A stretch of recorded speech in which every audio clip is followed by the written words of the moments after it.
Okay, why don't we begin? And we want to thank you all for joining us tonight. I'm Sue Piper. I chair the Oakland Firesafe Council, which was formed in 2014 by 1991 fire survivors, former members of the Oakland Wildfire Prevention Assessment District Advisory Committee, Oakland Wildland Stewards, representatives of homeowners associations and neighborhood councils, and individuals with an interest in wildfire prevention. Our focus is on community outreach and education, such as tonight's program and our Oakland Community Preparedness and Response Program, and advocacy at the local, regional, and state level. We welcome you to tonight's fourth in a five-part series of the Savvy Homeowner in our disaster-prone community, where we are talking about earthquake preparedness. And I'm now going to turn the hosting duties over to Doug Mosier, who is the coordinator of our Oakland Community Preparedness and Response Program. Doug? Thank you, Sue. One moment here. Thank you, Sue. Yeah, welcome everyone. Thank you for attending this evening. Looking forward to a very interesting presentation on earthquakes, the Hayward Fault, and then earthquake preparedness. So we're going to start with Dr. Andrew Michael. And I'll just turn it over to you, Andy, and we can get started. Hey, great, thanks. So yeah, as Doug said, my name is Andy Michael. I'm a seismologist with the USGS, located in actually now at Moffett Field. Many of you probably know about our Menlo Park office, but we've been moving over to Moffett Field over the last couple of years.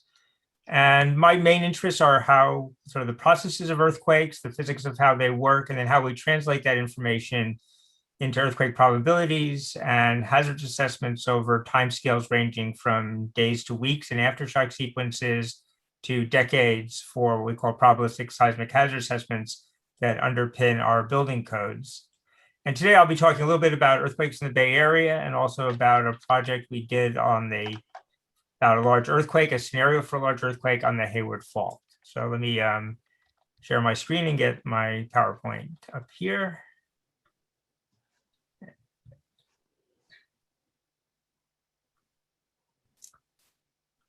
Okay, so we start out with earthquakes along the Hayward Fault. Hopefully, if you're not seeing my slides, I hope one of the other organizers will tell me. The picture here is in 1868 is the Alameda County Courthouse, a fairly impressive building that was destroyed in the 1868 earthquake on the Hayward Fault. So earthquakes have happened here before. The reason we have earthquakes is look at here at a map of the Bay Area. So Oakland is here. The star is actually the magnitude 2.8 earthquake that happened a day or so ago. And we have the Hayward Fault. So let me turn the laser pointer on. Thank you for giving me a second here. Okay, so you can see the red dot now is my pointer. The Hayward Fault, this and the San Andreas Fault coming down the San Francisco Peninsula. What's going on is we have these major faults, also the San Gregorio Fault, which is just offshore. And the Pacific Plate is moving in this direction relative to North America, which is going in the other direction. And so as these two plates move and shear the area, eventually the stress builds up on these faults and we have earthquakes, such as the one we had a couple days ago. A couple other faults, the Rogers Creek Fault, we know actually connects through San Pablo Bay to the Hayward Fault now. We've actually assumed that was true for at least 30 years in our hazard assessments. That hasn't changed things much, but we currently have some very good images of that. And the Calaveras Fault, which runs behind the East Bay, sort of the more easternmost bay, and then eventually merges into the Hayward Fault down in this area. So why do earthquakes happen? So the plate motions are very steady. They happen over millions of years and they build up stress, which must be released. So if we had a fault here and cows standing near it and someone builds a fence across to keep their cows in, over time, as the plates move, it's going to actually start warping this fence. And as it moves enough that the fault can no longer hold the strength anymore, we have a rupture and an earthquake will actually break fences. This particular cow is very placid. And then this cycle has to keep continuing because the plate motions continue and we have earthquakes over and over again. Not really joking about the fences. People do build fences across faults. This is a picture just after the 1906 earthquake in Point Reyes Station of a fence that was ruptured by the San Andreas Fault, which is running right through the foreground of the picture, right where the fence ruptured. Similarly, actually, this is the Highway 92 that goes to Half Moon Bay. And you can see these are the lakes that you drive across as you go over to the coast, and you can see the San Andreas Fault's right where the road is disturbed and offset the road in the 1906 earthquake there too. So there have been lots of major earthquakes on the Hayward Fault. We actually know quite a lot about them, and I want to show you how we know about this because it carries the message that we will definitely have Hayward Fault earthquakes in the future. So starting over here on the left, we have the Hayward Fault running down the East Bay. And right here, we have a trench site we're going to look at in Fremont. This is called the Tysons Lagoon site. So this is actually the Fremont BART station here in the middle picture. And its parking lots. There is actually a pond here. And the red lines are the Hayward Fault. And it actually splits into two and creates this down drop. And then a number of trenches were dug across the lagoon in various places to sample the faults. So here's actually a picture of one of the trenches with a lot of geologists in it. This is probably what we call a trench party, where people come and review the trench in situ. So they can actually, instead of just looking at the pictures in a paper, they can, in a journal, they can actually, have a good discussion about it with the researchers who are really, leading this work. So here is actually one of the images of one of the trenches there. And this area here that's very disturbed shear zone, so you don't see a lot of layering in it, is the Hayward Fault. And all these little red lines denote cracks that they interpreted. So you can see, for instance, here this purple layer, and obviously it's not really purple in the trench. These are colored with interpretations of different sedimentary layers, is offset. And so they put a fault crack here. And eventually it's this orange layer is offset, and eventually the green layer is not. So we know this earthquake ruptured to the surface before these top layers were laid down. And if we find a piece of carbon, say a burnt piece of wood, we can then do carbon-14 dating on that material and say, well, the earthquake had to happen before that time. And if we do that, we can actually get a earthquake history. And so these stars are earthquakes that happened on the Hayward Fault. And sorry, give me 1 second. I need to see if I can get rid of the Zoom window so that I can actually see my entire slide. There we go. That's better for me. And what we notice in this view, most of these earthquakes are between 97 and 183 years apart. And it's been 150 or more years now since the 1868 earthquakes. We definitely feel this is a dangerous fault. And would not be a surprise if it had a large earthquake in the near future. We do look back further and include the uncertainties in the carbon-14 dating. I mean, this is the only earthquake we really know the date of in 1868. And include uncertainties. Some of the events could actually be up to 300 years apart. So it also wouldn't be terribly surprising if we wait longer, but this is really one of the faults that worries us the most, both because it's been 150 years. We know there's a long history of earthquakes on it, and it runs through an extremely densely populated region. So we do actually look at the probabilities of earthquakes around the San Francisco Bay Area. So again, here's the Hayward Fault. So the Hayward-Rogers Creek system has, over the next 30 years, actually this started a few years ago, a 33% chance of having a magnitude 6.7 or greater earthquake. That's actually greater than the probability on the San Andreas Fault, largely because the San Andreas Fault had an earthquake more recently. There's also probabilities they're substantial for the Calaveras Fault and some of the other faults. Overall, there's about a 72% chance of magnitude 6.7 earthquakes in the Bay Area, one or more of them over a 30-year period.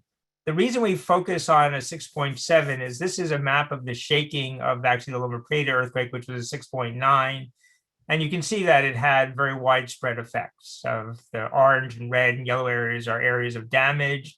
Of course, the Cypress structure collapsed in 1989 in the Oakland area, the Marina District fires and liquefaction, and the Bay Bridge damage. So a magnitude 6.9 earthquake or a 6.7 can create a lot of damage over the region. As opposed to, for instance, here in 2014, we had a magnitude 6 earthquake in South Napa. And you can see the area of strong shaking is really limited. It becomes more of a part of the region event. Not that it's not serious to the people who are there, but it's not a full region event. So that's sort of the reason for that threshold. Okay, finishing up our sort of earthquake basics, I just want to mention, you'll probably hear a lot about earthquake early warning at times and shake alert. This is a system that takes advantage of the fact that if the earthquake's over here, we can start detecting the waves, and the first wave that travels out, the P wave, doesn't create that much of the damage. The slower traveling shear wave or S wave creates that. And if we have sensors, we can detect the earthquake and radio a warning ahead and give some advance notice of an earthquake.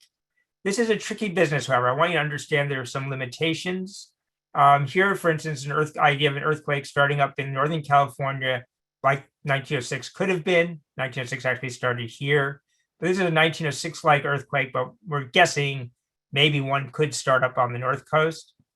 If we gave the Bay Area a warning at this point, we would be able to say, well, you have about 48 seconds, and all we know is that you're at least going to get light shaking. It could be worse, but maybe just light shaking.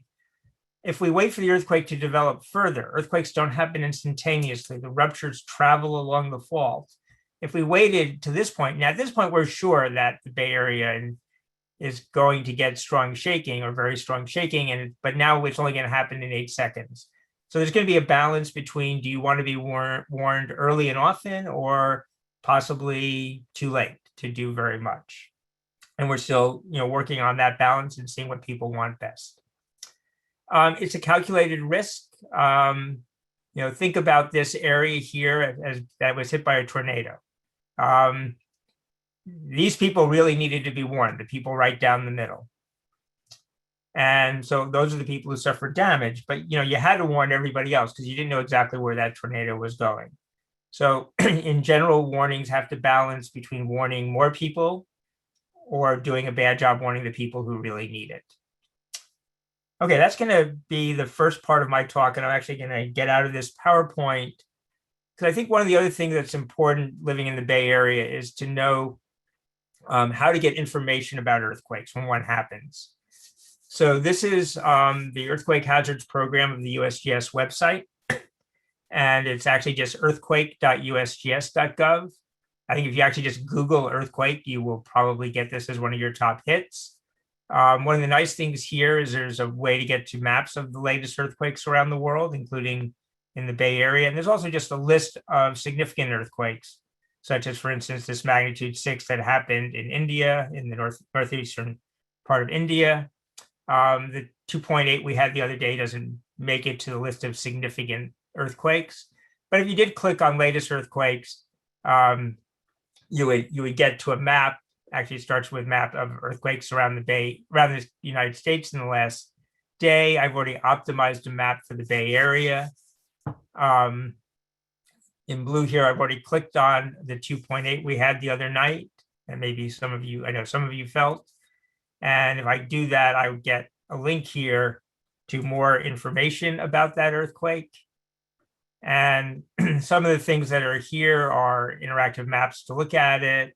You can tell us if you felt the earthquake. We got 2,700 reports. We actually can bring up a map of where people felt it. That's very useful information for us. If I actually go to the, let me go back to the India earthquake. We'll see more of the products that we have. We would also have this what's called a shake map, which shows the shaking from instruments and reports in the area, as well as we have something called the prompt assessment of global earthquake risk, which gives estimates of the probability of different levels of economic loss and fatalities. There's predictions of whether or not there were landslides or liquefaction, what we call ground failure, and then some more technical information. If it's in the United States and it gets over magnitude 5, you'd also find an aftershock forecast here. So I just, if you're really interested in earthquakes, I would explore this website and see what it has. So when something happens and you're really curious, you can go to it efficiently. Okay, so I want to go on to now a discussion of a project we did that really focused on the Hayward Fault. So it's called the Haywired. It's a scenario earthquake, a magnitude 7 earthquake on the Hayward Fault. It produces 18 seconds of ground shaking. In a real event, we would get a shake map available in a few minutes, but of course we had plenty of time to make one up. And it shows the intensity of ground shaking in different places. So here's the source, is the black line. This is the length of fault that ruptures in this magnitude 7. It starts actually in Oakland and ruptures in both directions.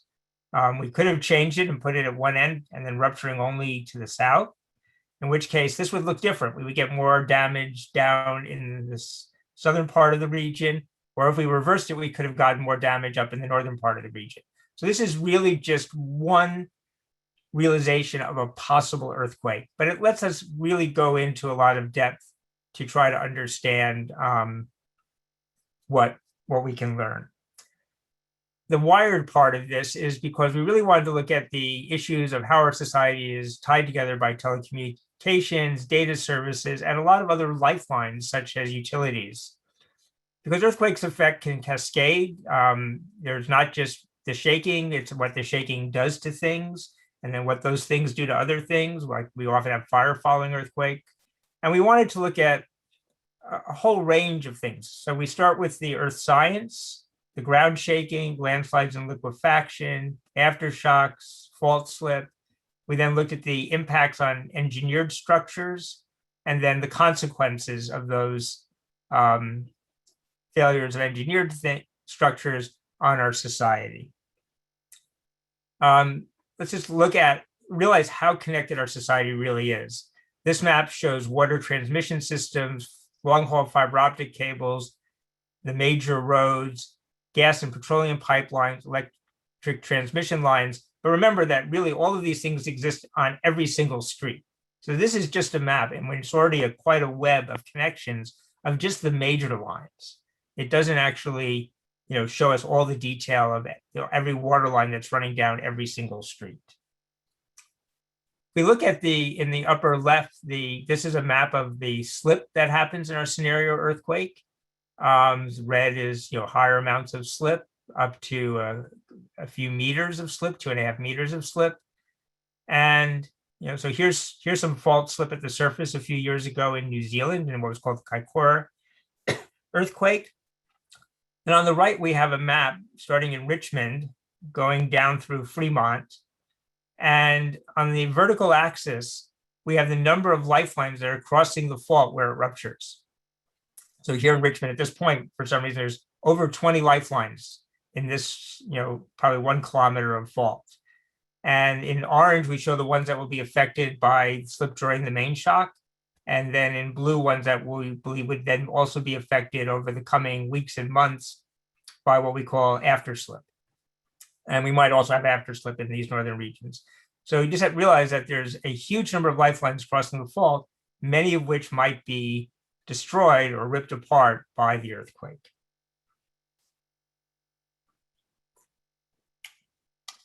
So it's not just the ground shaking. So liquefaction I mentioned a couple of times. This is a picture of the Marina District in San Francisco in 1989. And you can see the ground is really crumpled in ways. What happens in liquefaction is we have wet, sandy soils that are trapped underground. We shake them, the sand settles, the water rises, actually it winds up overpressuring the water, and then it buckles the ground loses stability. This in the Bay Area happens largely, this is a map of where we would expect liquefaction to be worse or less in a Haywired earthquake. It's largely focused around the margins of the bay, either in natural bay muds or in landfills.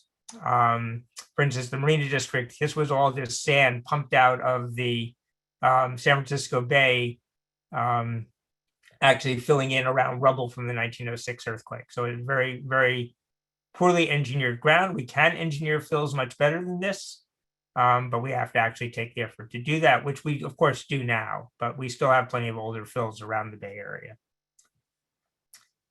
So that happens down near the flats of the around the edges of the bay. The other problem would be landslides, which this is a map of possible landslide areas. Not all of these are probabilities of landsliding in a Haywired event, and pictures of landslides from the Loma Prieta earthquake. This is Highway 17 being blocked and a house being destroyed because it was on the top of a landslide up in the mountains. So landslides hit the hilly people where you're probably not going to get a lot of liquefaction. And finally, really one of the most serious problems that comes after an earthquake are fires. I think we know this from the 1906 earthquake, that the city at least as much burned as it was shaken.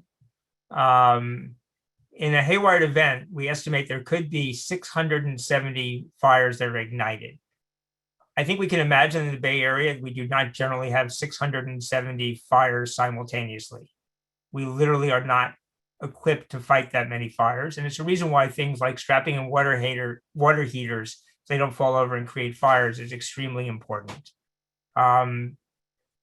This could burn the equivalent of 53,000 houses. And it's really aggravated by water supply damage. So there are ways, of course, with portable water systems that we can mitigate this. This was an interagency exercise to practice with portable water supplies. And finally, we have aftershock. So we modeled in the Haywired scenario the effects of aftershocks for up to 2 years. There were 16 magnitude 5s in the model we picked that could cause additional damage. Some of them are even along the peninsula, and not just in the East Bay where most of them would exist. For earthquake early warning, so what's going to happen once this happens? So there's a zone in the middle, right around where the earthquake starts, where we really can't give you a warning. And that's because the waves hit there before we have time to, detect them and get ahead of them. So there's a lot of populated areas that wouldn't get a warning in this scenario. And then with distance, the shaking, you get more and more warning. And there's some area in here where you are getting several seconds of warning and you're still going to get strong shaking. But eventually, as you get out to these sort of more distant areas, you get a lot more warning, but really you probably didn't need it because the shaking wasn't that severe. So just realize that earthquake early warning is great. It can do a lot for us. It can help you drop cover and hold on and reduce injuries. And last place you want to need is needing to go to a hospital after a large earthquake. But it's not, the cure-all for earthquake hazards. In terms of communities at risk, this is a map of the level of damage. And anything that's in orange, 20 to 60% of the buildings are heavily damaged, and 20% is sort of a threshold where recovery really becomes difficult. Below 20%, you have a small enough percentage of the buildings are damaged that it's fairly easy to rebuild. Society recovers fairly well. But in this range of 20 to 60% or more of damage, you could actually have shifts in land use, demand, and prolonged blight. And so we have to realize that these things can happen, and how can we deal with them afterwards and beforehand? One issue in the Bay Area is we do still have vulnerable buildings that are either unreinforced masonry. This is an unreinforced masonry building in Santa Cruz in 1989. And before 1980, some of the concrete structures we had and even reinforced masonry still aren't strong enough and need retrofit. Towns that take on retrofit programs, of course, will then have lower percentages of buildings damaged. Another lifeline, very literally a lifeline, are hospitals. This is the number of hospital beds we expect to exist and be operational after a Haywired event. And just focusing in here on Alameda County, by 90 days after the event, you're at pretty close to, I think, what currently you have, which is a little over 1,500 hospital beds, but with damage to hospitals, there are a lot of older hospitals, it could be down to just a few hundred beds. And of course, most of those beds are being used all the time. So again, hospital functionality is critical after earthquakes and could be a significant problem. So population displacement. 400,000 people approximately live in homes that might be damaged. Another 100,000, getting us up to 500,000, would be in homes that were damaged or had utility outages. If you add in fire damage, it goes up even more. And just people who live in areas where there could be a lot of building damage. So it might not be your house, but maybe a lot of your neighborhood is damaged. It gets up to close to 1 million people. And just notice that we also have to think about just not the total numbers, but we have people who are socially vulnerable because of disability, income, dependence on mass transit. And there's substantial populations of these, also children, people who are homeless. And one issue is we have a lot of people who are young and mobile in the Bay Area. And by young and mobile, we mean they can move and leave. And we've discovered, I think, during COVID that a lot of people can work from home, and people are leaving. And after a large earthquake in the Bay Area, we don't know how many people would actually leave the Bay Area just because they could, and why stay during a rebuilding process. Restoration, realize that things won't be fixed immediately. It could take a few weeks to largely have power back. There could be fuel shortages for 10 days. All of that actually correlates with voice and data outages because you need fuel to run generators to keep voice and data up. Water damage, you could have areas in the core damage areas that take up to 6 months. Some highway bridges could be up for 10 months. And actually BART stations look like a few of them that were damaged could take a long time to repair. Try to finish up, but we can't actually make a difference in these things. So picture a spout from water damage, work on pipes. In Alameda County, we would expect 30% of the service to be returned in 7 days. But if you actually put in place a project to replace brittle pipes now and also have fuel on hand so that you have fuel for your trucks and so you can fix pipes, you could get that up to 47% returned in 7 days. So we really can speed things up with planning. Telecommunications, I think I sort of said this before, but if we're really dependent on power, so this would be this dashed brown line, it could take a long time. This is over 30 days and you're still not at full capacity. But if a system has both batteries and generators and fuel, you might see only going down to maybe 30% capacity right after the earthquake, and then building that capacity back even faster than power comes on. However, this is not taking into account the surge in usage. We know after earthquakes, there's a huge surge in people's desire to communicate. And the lesson is text, don't talk. Your messages will get through much better. I'm not going to go over this slide in detail because I'm taking a lot of time. Summary of economic analysis basically is think of the earthquake as creating a localized recession.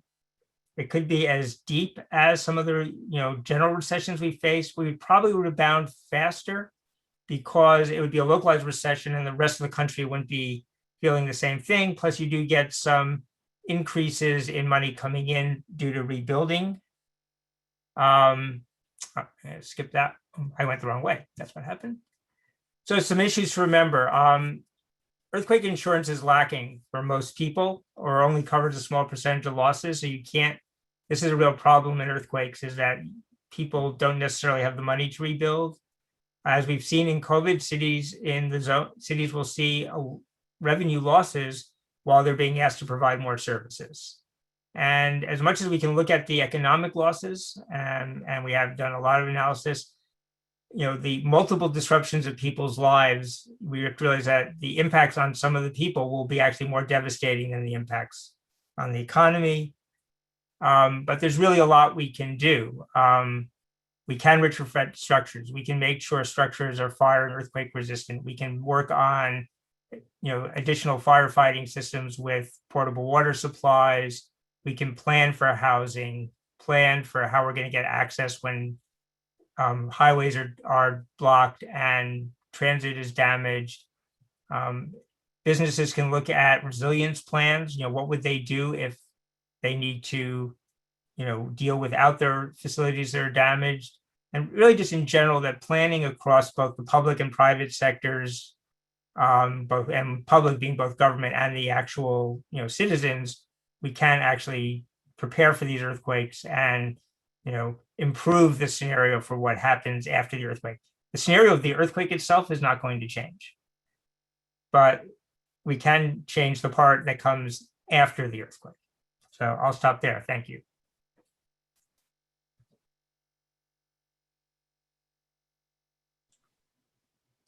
Thank you, Andy. That was very good information, very much appreciated, very sobering, but I think it's very important for all of us to understand what's going on in this Hayward Fault that runs right under Oakland and that we all live within a couple miles of, certainly. So thank you again. That was great information. Next, we are going to have a talk by Mark Benthien. And Mark will introduce himself, and then he is going to give information on what we can do to prepare. And I forgot to note the rest of the agenda. I'll do that quickly. We're going to go through just a couple of tips afterwards from our Oakland Firesafe Council program. And then if we have the time, we'll take questions and answers. So if you do have those, please type them in the Q&A window, and hopefully we'll have some time to get to your questions. So, hey, Doug, are we going to do a couple questions right now for? Let's, since it's 6 o'clock, let's move over to Mark's, and then if we have time afterwards, we'll get to that Q&A. Okay. Thank I you. might even add them in as I do my presentation. Both of them I can talk about. Great. Thank you. Thank you. All right. I will bring up my presentation. Good evening, everyone. It's great to be with you all and to try to follow Andy's great talk. I know this is really right where you're at, and he was when talking about the Hayward Fault and that Haywired scenario. So I also know that you're prepared for many things, and fires too, of course, and so some of what I'm about to share, hopefully you've done a good amount of, but there may be some tips that you can pick up and also share with others. And so we're going to really structure this across based on the 7 Steps to Earthquake Safety, which has been developed by our partners in the Earthquake Country Alliance since 2003. So it's very much of a consensus approach to how to organize this type of information, what to do before, during, and after. And if you would like to be a part of the statewide group, it's free, and it's a lot of people both at the grassroots level, community level, through the private and public organization, state, even federal partners. You can be involved, and we have regional workshops in the Bay Area every 3 months or so, and a lot of other activities, and even some small grant support we call mini awards to support your efforts in earthquake mitigation and preparedness. So you get on our email list and you'll hear about those. They'll come out in the fall. Adding on to what Andy was sharing, it's just really true that all that you are already doing and everybody needs to do, we just need to do more, and do it together. And it really is a key aspect. So the 7 steps to earthquake safety, in one view, is what to do before, getting all your plans together, your supplies, your financial preparedness, but also how to secure things so they won't fall and injure you or break or block your path. Then there's what to do during the more danger period, both of course during the shaking, but even right afterwards, where there's still danger, whether it's gas lines that are broken or broken glass, or depending on where you might be, even the threat of tsunami. And then finally, how you kind of reconnect and restore, maybe not back to how life was exactly before a big earthquake. It may never be that way, may even, come together and reorganize how the communities are afterwards. And I'll point out that we have great more depth of information on these 7 steps, and both at earthquakecountry.org/7steps and also in Spanish at our website terremotos.org/7pasos. A really key tool to know before you really plan out your preparedness is called My Hazards. It's a state service where you can enter your driver, your address in, and it will tell you, bring up a map showing whether you're in an area of potential landslides, liquefaction. And that's usually kind of, are you on a hillside or are you down low? Even if you're close enough to the shore, potential for tsunami, inundation, and also if you're near a fault. Now, you may know all these details already. You definitely are near a fault, and you may know whether you're, depending on where your house is, but you might find this useful for even others around the state. So starting with step 1, we really put this step as a first step on earthquake preparedness because it turns out that falling or flying objects are the #1 source of injury during earthquakes. It's really not buildings collapsing. In many of our large earthquakes, in California, we've had a few building collapses, but which of course it can lead to injury and death. But we've had tens of thousands of buildings that don't collapse, and yet in each of those there are objects that are falling or flying and potentially causing injury. And so there are basic actions that you've probably heard of say. You should strap your furniture to the wall. Don't use those L brackets. Those can break quite easily in the strong shaking. You want to use something that's more flexible, that bolts into the studs in your wall, and then it sticks with a really high bond adhesive that actually it's great stuff. It does not damage your furniture, but it will stick in the type of shaking that happens during earthquakes.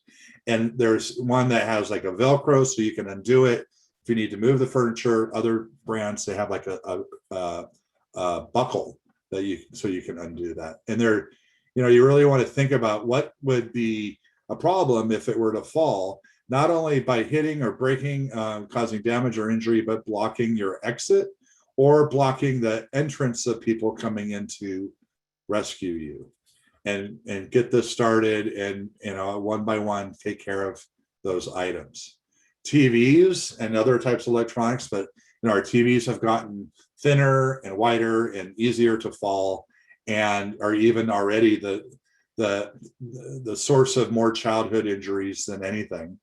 So not even just because of earthquakes, securing these in place so they won't fall forward, really key. And there are products you can get, all these types of products you can get at any home improvement store or order on Amazon, and you can get your whole house, or you can do a little bit at a time over time. And if you don't have the tools to bolt things into the walls, you can talk to your neighbors, you can borrow a drill, you can ask someone to help you. And here's a video of why it's important to do these types of things. This is actually on a shake table. So it's a simulated bedroom in an actual earthquake. I think probably around a 6.5. And here's the video.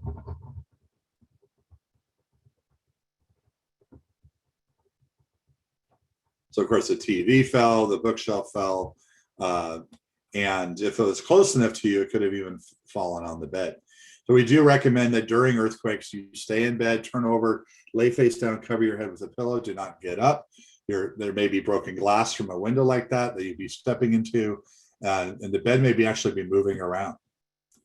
You also don't want to have, I see a question, someone else, what about an upright piano? Sometimes people say, I have something, it's way too heavy to move during an earthquake.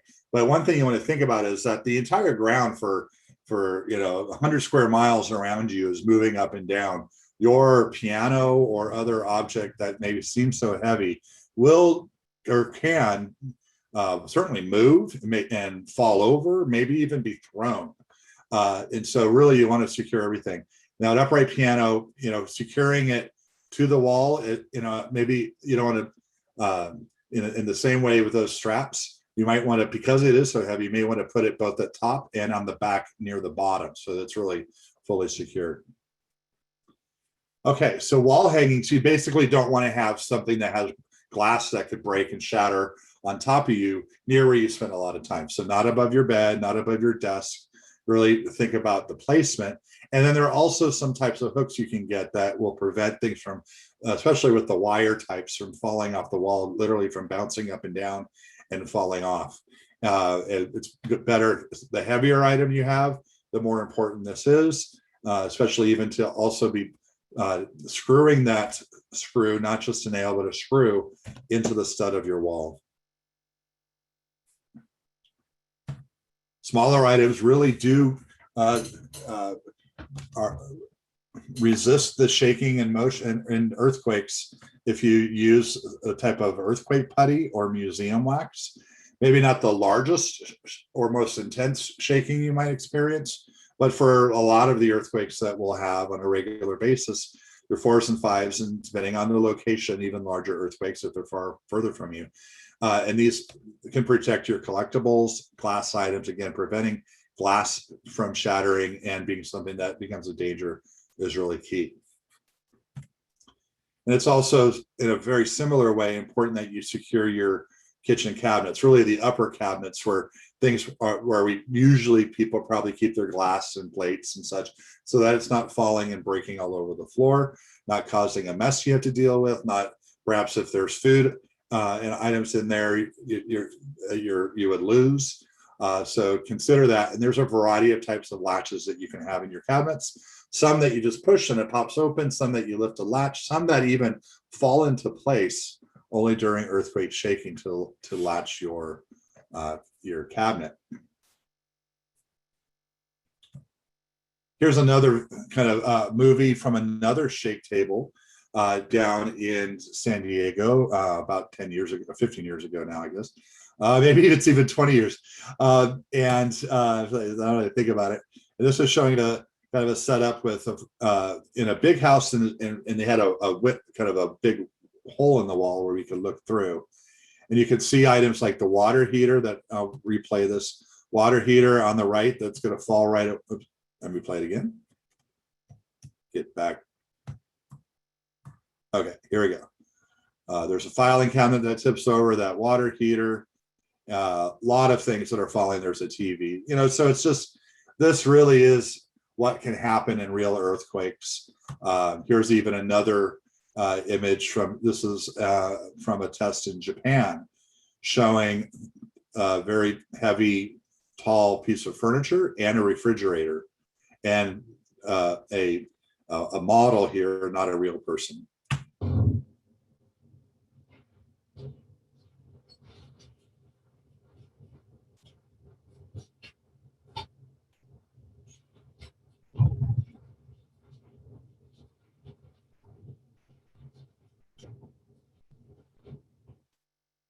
Notice how that fridge keeps moving around and around. In a larger earthquake, the duration is longer, the shaking goes on, and it really is shown here. It's not just a back and forth. It really can be in all directions, up and down, almost in a circular kind of way at times. And so that's why we also encourage you to secure your refrigerators, secure your water heaters, and other, especially your gas appliances. Make sure they have the flexible connections to them.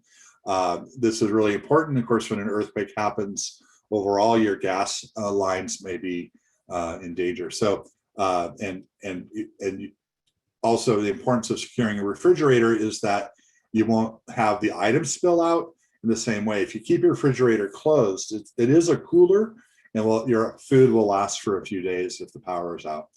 Now, and there are specific straps with larger pads with that larger adhesive for larger appliances, and also state guidelines for how to secure properly a water heater. We also often move things to higher locations to keep out of reach of children or pets, or just for convenience sake. But you have to really think about that. Here's another shake table video. You can imagine this is a child's room, and oh, they still have some old speakers you gave them for their radio, and they put them up top.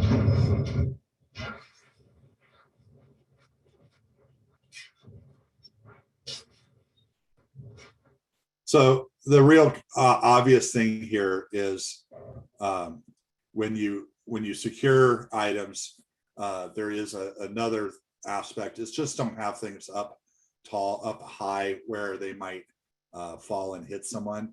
You can look around where you are right now. Look around, everybody look around where you are right now. Is there something that is heavy up high that if the earthquake were to happen tonight or tomorrow or this weekend, and it were to fall on you or your children or others or your pets, and would that cause great injury, or is it something that may be valuable? Just move it. There's no fancy straps or something you need to secure it necessarily. Just move it to a lower location. Okay, so then step 2 is where the typical type of planning, that a lot of the things you've done, having your communication plan, your for how you're going to be in touch with people, perhaps calling someone from out of state, how you're going to reconnect if people are in different locations within a family or even a workplace, how you're going to figure things out. You know, planning for that utilities may be out for some period of time, as described in the Haywired scenario. Planning that you may not be able to make phone calls, especially with the cell phone network, and especially local. You may be able to make a long distance call before you can make anything local. And that's why that out-of-state contact as a common point of connection is key. What happens if you don't have power? It's not just that you can't turn the lights on, but what other life-sustaining equipment do you or others you know require for breathing and other important functions? And of course, what to do without water. So, and also that, you know, the roads, you may not be able to get to key places, or the regular transportation that you rely on. Well, now there was a question about earlier on about how much of the highway will be rubble. Lots of overcrossings as part of evacuation. Now, one thing that has happened over the last couple of decades is the freeways have our highways and freeways that are state managed by Caltrans have been retrofitted. The columns that support the overpasses have been most of them sheathed in steel. And in fact, in the past earthquakes where those had been retrofitted, they did not fail. Only the ones that had not yet been retrofitted did. Now, the only factor in that is that we do have overcrossings that aren't managed by Caltrans. They're local city or county bridges too, and that they may not have been retrofitted. So it's always really key when you're driving around and you start to notice an earthquake, do try to move out from underneath that overcrossing or across that bridge. You also, once you get somewhere, it may be closed for some period of time. So this is, of course, why you have to have the supplies that we talk about, have copies of your prescriptions, and a lot of these types of ways to be prepared for that likelihood of places being closed. You also might have a fire that starts in your home because of an earthquake or any other time.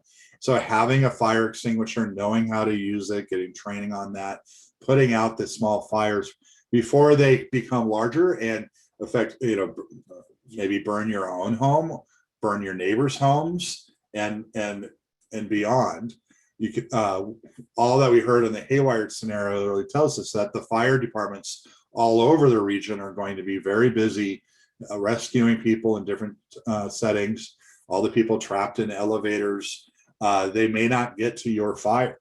So we're not saying put out your house that's fully engulfed, but if you can stop the fire while it's still small, do that and have the ability to do that. You may want to have more than one fire extinguisher around your property.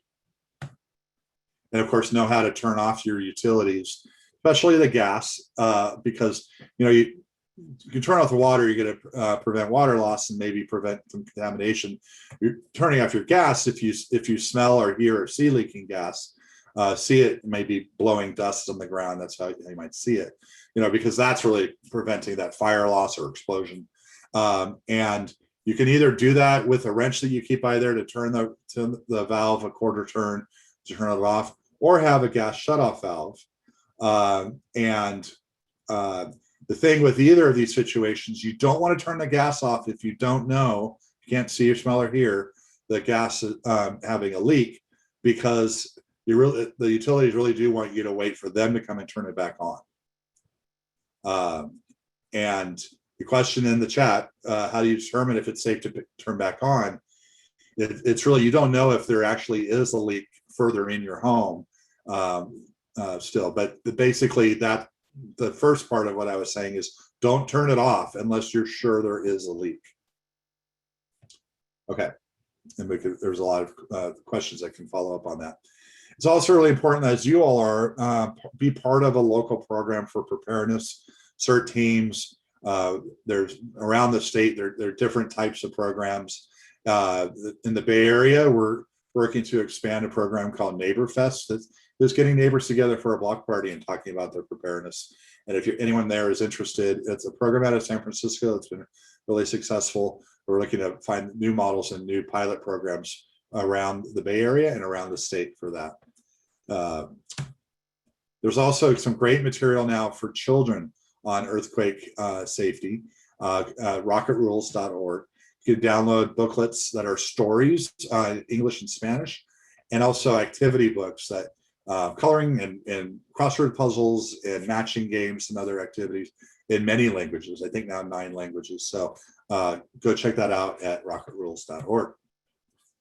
Also, in your planning, you want to practice how to be safe during the earthquake. I'm going to say a lot more about this in just a couple of minutes, but you want to drop, cover, and hold on. And there are adaptations for different situations, but it's about making yourself a smaller target. Don't run outside. Don't get in a doorway. Doorways do not protect you from falling or flying objects. They're only 4 inches wide. And even if the building were to fall, it's not going to avoid going inside that doorway space. We have not officially promoted getting in a doorway for decades. It's just that kind of thing that keeps getting shared around and shown on TV and such. And so drop, cover, hold on has been the official recommendation for those decades. And when you should do it when you feel earthquake shaking, of course, no matter how intense the shaking. Ideally, you're getting down because you don't know what's coming. You don't know if that initial shock you just felt is just the initial wave, and the more strong shaking is on its way, maybe a few more seconds. So drop, cover, and hold on. It's always good practice. You can do this during an earthquake drill like Shakeout each October. Go to shakeout.org to register and find out more. And also when you get an earthquake early warning, as just mentioned by Andy, where you really, we're not telling you like a prediction that the earthquake, that there's going to be an earthquake. It's basically telling you that the earthquake shaking is on its way to you. And the sensors are picking it up and getting you that information, hopefully in advance of the waves arriving where you're at. And you can learn about the different ways to get this warning at earthquake.ca.gov. You can get it through the wireless emergency alerts, which are like Amber alerts that come directly to your phone. Don't say a lot, don't have a lot of detail, but are basically saying earthquake's on its way. You can also get the MyShake app from, it was made out of UC Berkeley. And Android phones are now coming soon with it built in. The key things is that these apps are, again, telling you that the shaking is on its way. There are many other apps out there too that give you a list and a map and show you where the earthquakes have been, pulling the data from the US Geological Survey, usually a minute or two after the earthquake is over. These are telling you that the shaking is on its way. So make sure you have the right type of app. And really they're designed also to not tell you about any earthquake in California, but rather the ones that are going to cause strong enough shaking where you are that you need to take action. You don't want to know an earthquake's on its way and it's happening down in San Diego. You want to know that the earthquake's on its way to you there in Oakland. And that's what these do. The apps in the phone, the Android, will give you a alert for a lower level of shaking that's coming. The wireless emergency alerts, it'll be a bit higher level of shaking. So if you want to get that kind of earlier notice and more detail, get the MyShake app. Okay, and of course, shakeout happening in October. It's a great way to practice all of this. Now, really quickly, the what to do in terms of your supplies. Assuming a lot of you are very well prepared, so I'm not going to talk a lot about this. Is just that we do have a kind of a new checklist concept where you can choose where to put things. So like the most common items that you want to have, you can download this from earthquakecountry.org/step3. Choose whether you have them in an underbed bag. And by this, we mean a drawstring or some sort of bag that you've tied to your bed that which contains items that will help you prevent cut feet and hands, tripping over objects, open jam doors, and help others. So it's the immediate, it's not a go kit. It is really getting out of your room, getting started. So you want to have your shoes, a flashlight, pair of glasses, maybe gloves, even a crowbar, and you tie it to your bed in a drawstring cinched bag, because you don't want glass getting into your shoes, and you want to be able to find it once the earthquake has stopped shaking and everything has moved around. But you also want to think about a go bag that would be something like 3 days of supplies in case you can't stay at home. It might be something that you keep in your car on a regular basis, but take the things that you need, like your prescriptions and some food and as much water as you can carry, and your personal needs that might not be where you're going. But your home supplies is where you can have maybe up to 2 weeks of items.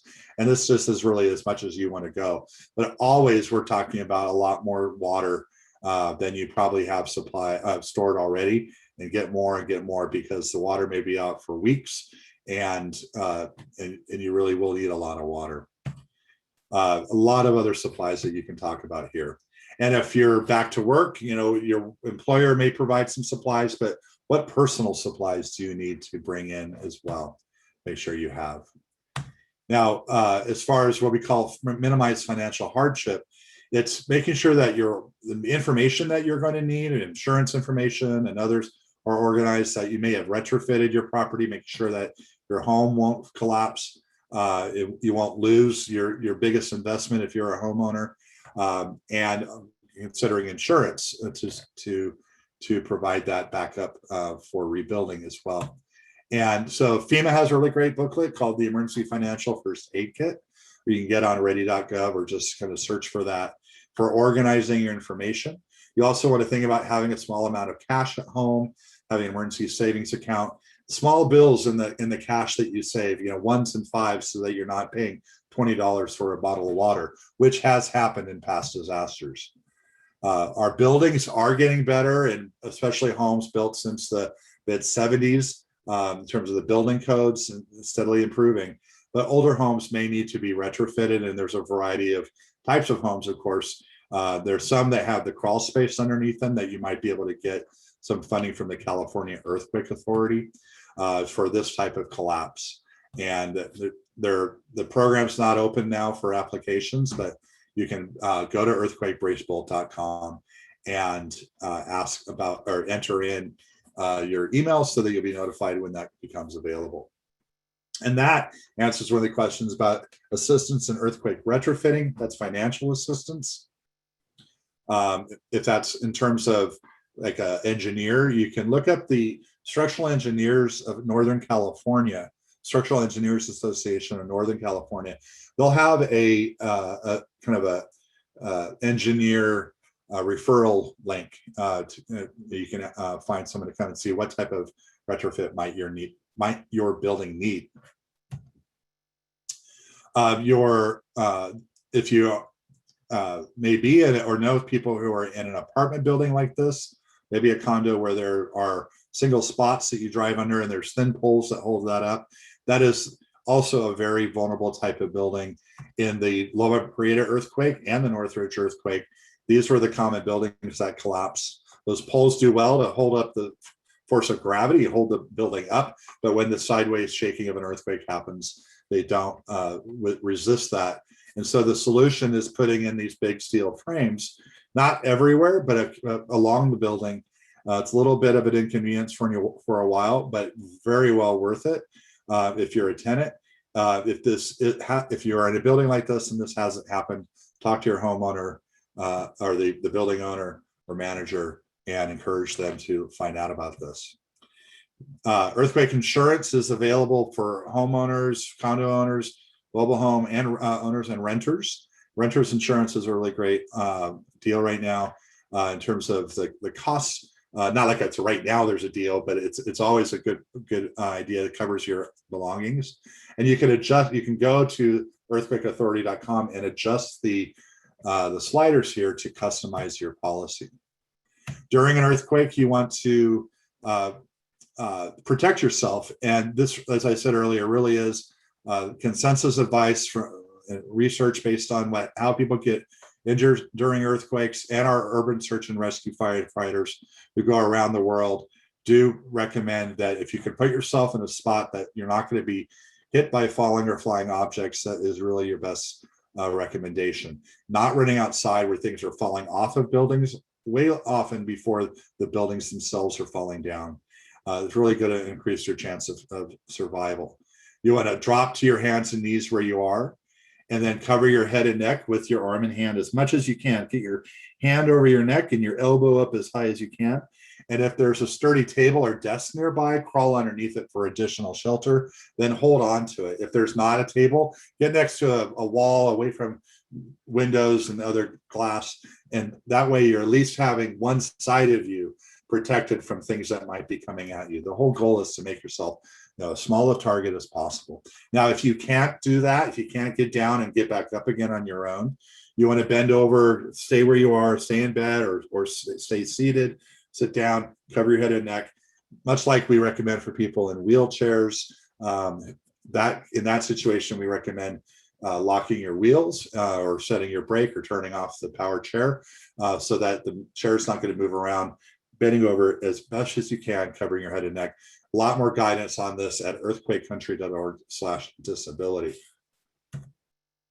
We do have videos that show what to do in different situations that are you can find on our website and on our YouTube channel. Search a Great Shakeout there. Okay, then really quick, the final steps here. Right after an earthquake, the shaking stop. Of course, aftershocks may continue. You may have, if you're near the shore, there may be the possibility that the earthquake was under the water, offset the ground, the ocean floor, and a tsunami is on its way. Particularly vulnerable in marinas where the currents will be very strong, but the possibility. So getting to high ground, if you're right near the coast, really key. Where you are, I don't believe you're going to ever have that issue. But if you're down near the coast at some point, you may be at the beach. Knowing what to do is key. Also, helping the injured, preventing, cleaning up the gas, cleaning up the glass, and turning off the gas. If you notice that, as we were talking about earlier, notice that there's a leak. All those steps is really what you're doing while maintaining your vigilance that another big earthquake could happen as an aftershock, and those really can go on for quite a long time. And then finally, how you reconnect and restore with everyone. We have good guidance on what you can bring to a shelter and what you shouldn't. What type of financial support might be available from government agencies, and perhaps how little it actually is. That people think, FEMA's going to come in and pay me to rebuild my whole house. No, that does not happen. So you can look at here for that information, earthquakecountry.org/step 7. Ultimately, it's all about what you do to get prepared and starting today and taking these little bit of steps each weekend, working together in your community, showing other people what you're doing. Always, this is really important. That's what motivates others to take action, because they can ask you, how did you do it? How much did it cost? And can you help me? I see a question about signing up for our newsletter. So if you could go to earthquakecountry.org, there's a big alliance link at the top right in orange. There you can find the link for joining the ECA. earthquakecountry.org/join also works. And I'll put that into the chat for everyone. So that was answered. And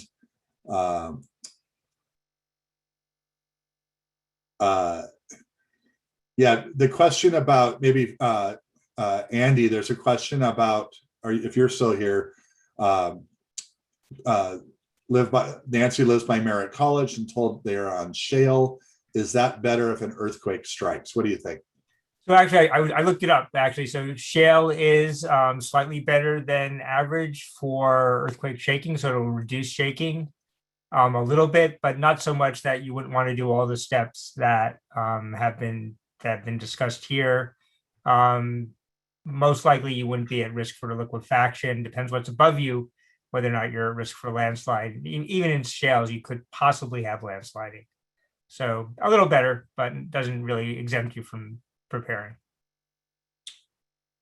Yeah, generally the harder the rock, the less shaking, the softer the sediments, like in the lower lying areas that it's eroded off the hills, or the mud around the bay can amplify shaking. And so shale is going to be more harder just by how it was made. It's actually compressed together.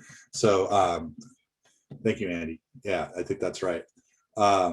There's a comment about waiting to turn on is somewhat outdated given the vast majority of appliances no longer require. It's not so much the appliance. I think that what I've been told, it's just like leaks and broken gas pipes through the house too. So that's part of the why they're wanting to not have everybody just turn their gas back on. And also that may affect, if everyone's doing it kind of around the same time, the overall way the system is working. Okay. I don't see any other questions. There were a couple you might want to answer in the chat. One person was asking about getting under a bed when they're already in it, or going into a closet in terms of cover hold on. Yeah, we don't recommend getting under the bed. Again, getting down, there may be broken glass. There, and of course, depends on the size of the bed, the space underneath it. Basically, the research shows that people who were in bed and moved were more likely to get, are more likely to get injured. If you have things that might fall on you, move those things or secure those things. There's a question about the gas valve. If it automatically shuts off, how do I know I can turn it back on? You usually are not supposed to turn those back on yourself. Mark, there's also somebody wanted to know about going in the closet. Oh yeah, the closet. Yeah. It kind of sounds like, some people have we've seen places that say like you should, during an earthquake, you should get in the bathtub, and they're like from like the tornado reference and such. So being in a smaller place like that where there are more walls supporting and less likely to have furniture falling on you might, if you're right there. But what we don't want people to do is move too far to get somewhere like this. Really, it's getting down and underneath something is better. But if you're right next to the closet and there's nothing in there that would fall and hurt you, and it's not glass closet doors and all those factors, you can drop your hold on right inside there, sure.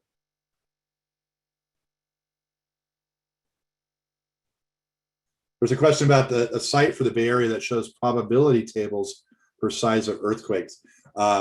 Andy, of course, USGS has that type of map. Do you know the link directly, or easy way of, can you put that in the chat maybe? Well, actually, we have the probability study. I'll put something in for the magnitude 6.7s or greater. We don't actually have probabilities for different size earthquakes. It gets a little complicated to think through because, for instance, we said on the Hayward Fault, you'd expect a 33% chance of something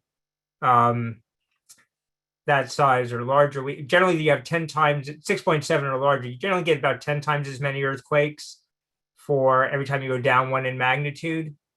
But translating that into probabilities gets a little complicated. And I think we're actually working towards having sort of a tool where you could draw a box and get more of a total probability rate that goes into our overall seismic hazard assessments, but we don't really have that easily available at this point. More likely for smaller earthquakes, although, yeah. I'll put a link into the fact sheet on the probabilities. Mark, I see a question where it's asked do you have any recommendations where to seek earthquake insurance? Yes, and there was a link put in the chat by Susan Piper there to uphelp.org, United Policyholders. That's a good kind of comprehensive advice on earthquake insurance. There, most homeowners insurance companies in California are connected with the state's California Earthquake Authority and sell those policies, but you can get policies from other organizations too, other companies, and other types of policies. So, but that's a good one-stop shop there, in addition to the earthquakeauthority.com webpage. And I see a question, probably Andy, what are the Oakland Hills made of, and how much will that move in a quake? So I'm actually, yeah, I think the geologic structure of the Oakland Hills overall is pretty complicated, so I can't really answer that. I think we showed in the talk that they are, if there's a Hayward Fault earthquake of magnitude 7, they will move a lot. It will be very strong, damaging shaking in those areas. You get less shaking on the hills, but it's not to the point where you're not going to get damaging shaking. It's just a matter of degree.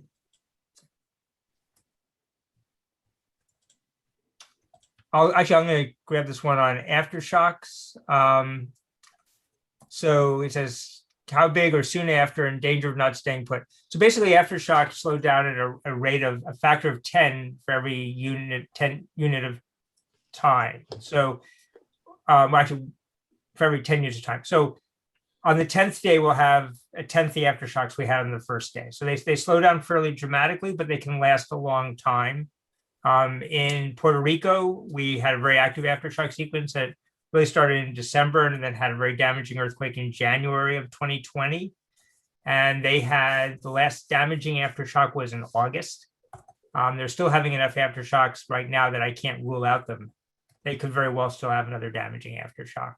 So it will slow down with time, but it's very gradual and sort of rapidly at first, and then the slowing down becomes very, very gradual over time. For a very large earthquake, it would not be surprising to have aftershock sequences that last for years.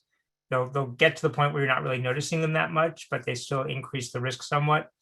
If you look at the Northridge earthquake, you can see the aftershock sequence in Southern California slowing down really over 5 or 6 years. You can still see it. So they can last quite a while.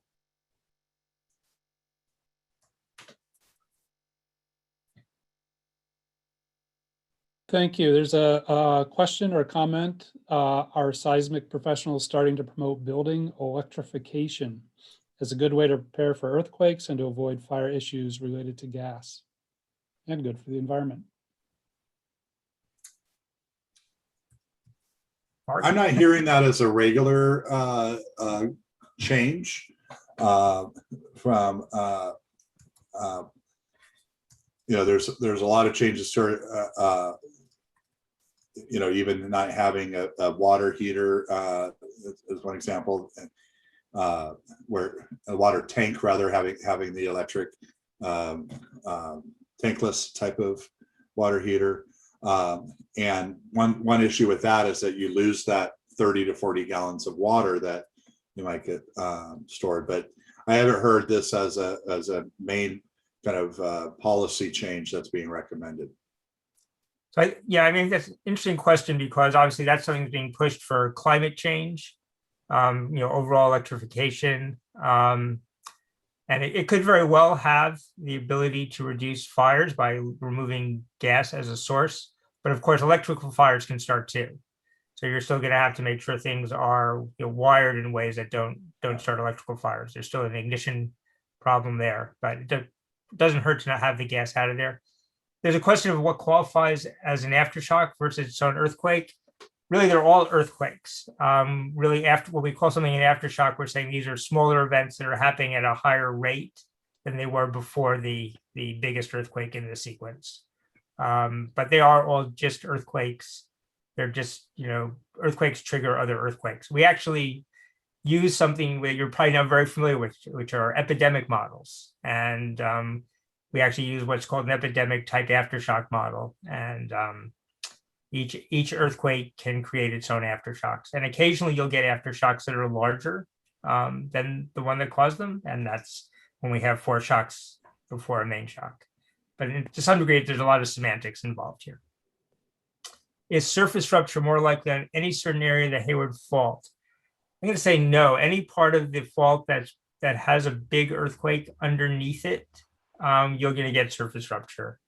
And then there are areas where we get a lot of creep on, that's continual motion on the Hayward Fault.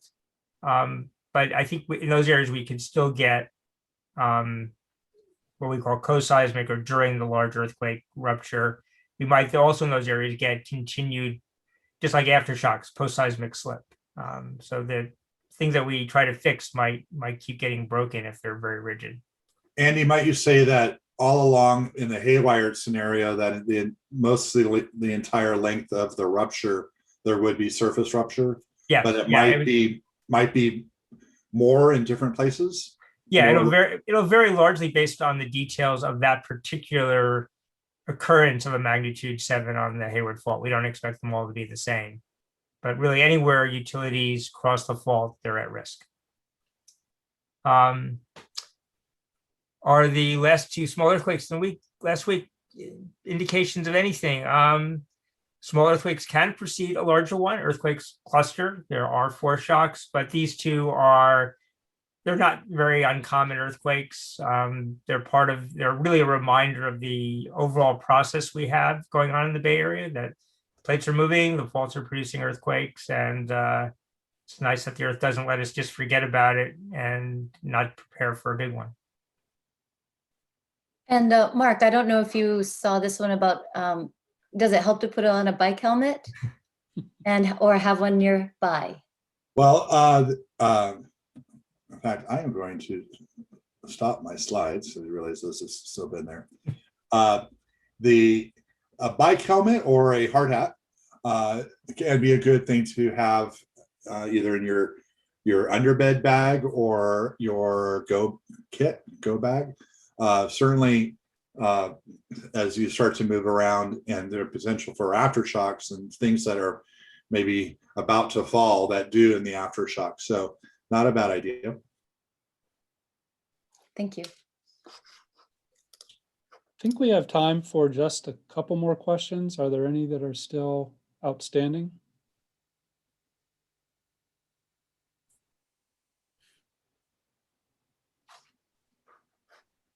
There was a comment about maps that show roads that have cut and fill on the ABAG site, the Association of Bay Area Governments. So, and from Roland, if you know that link, if you could put it into the chat, that would be great. I think I really realized I put a couple things in there. I think I only sent to panelists. I need to switch over. Oh, yeah, that's tricky. Yeah. Yeah, let me put the fact sheets back in the chat. If you're looking for the earthquake probabilities, I'm now putting them in. I put them in incorrectly before.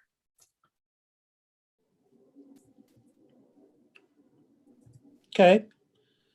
There's a question about professionals that will secure your heavy items, and there isn't. We're trying to figure out how to, create such a list and not have liability over all of those that might be referred from such a list. But your general handyman that you could maybe find through Angie's List or Yelp will have the tools needed and can follow the instructions for how to secure those objects. Or maybe it's someone else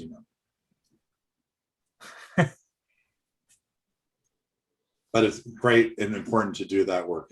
Ultimately, the real key thing. Andy, what's your favorite spot to see fault creep? Yeah, I guess I've been to the ones in Hayward. I'm not sure I have a favorite. Sorry. Yeah. When I've gone on field trips to look at it, it's been with people who look at it more often. So I don't remember the exact spots. Yeah.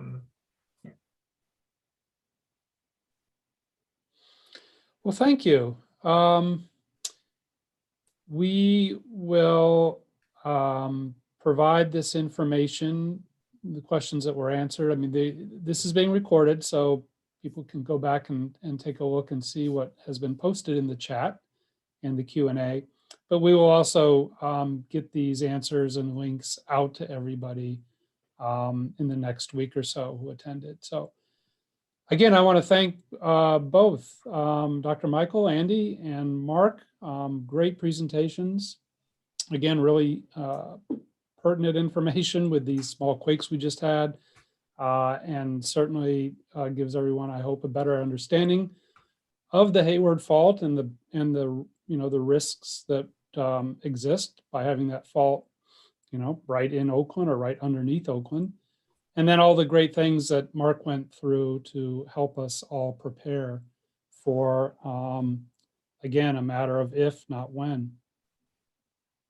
So we're going to spend just the next 10 minutes. We have a couple of Firesafe Council slides we want to go through and a little bit more information to provide. But again, thank you very much, Andy and Mark. That was great. Great. Thanks for inviting us. Yes, you're welcome. so And please, if you have one more thing, I'd suggest if there's anybody who would like a presentation, you can also go to earthquakecountry.org/events, and we have a form there. I'll put the link to it for others, or if you want it for another activity, so that we can, you can like this event, we can connect you with a speaker. Thank you. I'll put that link into the chat too.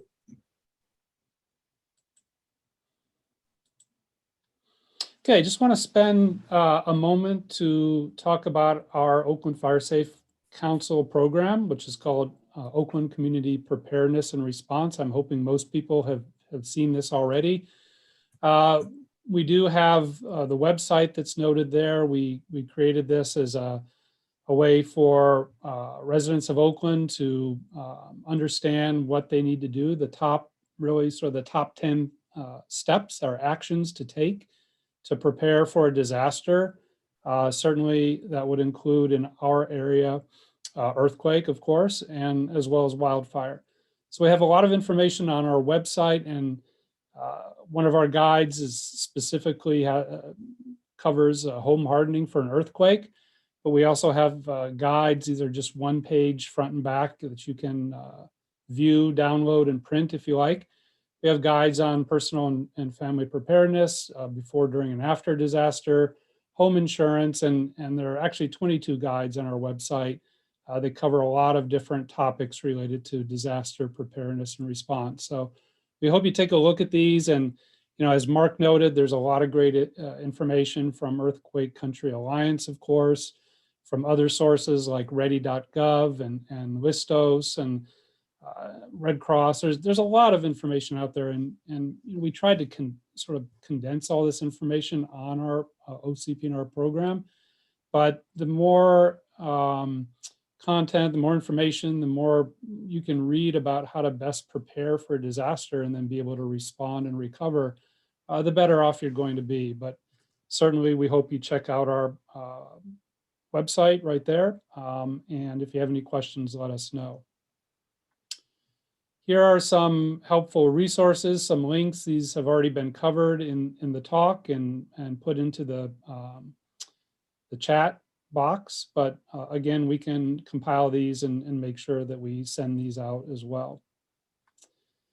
We wanted to note, Sue, do you want to talk about this? Well, there are a couple of things coming up. For those of you who live in Montclair, the Montclair Neighborhood Council meets on the first Thursday of the month. So their next meeting is May 6th from 5:30 to 7:30 p.m. And you can find out more by looking at their website. And the Oakland Firesafe Council's May meeting is going to be Saturday, May 22nd. It's a Zoom meeting from 10 to noon. You're all invited. You can send an email. You can look on the website and there's a link on who you can contact to get on the list for the Zoom meeting.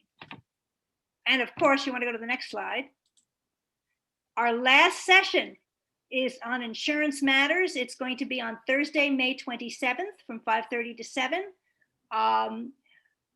Some of you may know that the Oakland Firesafe Council did a survey in November through January asking people if their insurance had been canceled and what they did about it. And the same survey was asked of residents of Piedmont Pines, exactly the same survey. And Misha Zeitlin is a Bay Area native who is just about to graduate from Princeton, if he hasn't already, did his senior project in analyzing those two surveys. And so he's going to give a presentation on what we found. And then Amy Bach, who's the executive director of United Policyholders, will share a little bit about the survey that they have done statewide and how that might be different from what we found. And then about what's happening up in Sacramento concerning efforts to improve consumers' access to insurance and to make it, I don't know, to put some restraints on insurance being canceled. And then other tips so that, you know, if you have lost insurance or if you've been told that your insurance is going to be canceled, what you can do about it. And so we look forward to you attending, and please pass the word on to other people.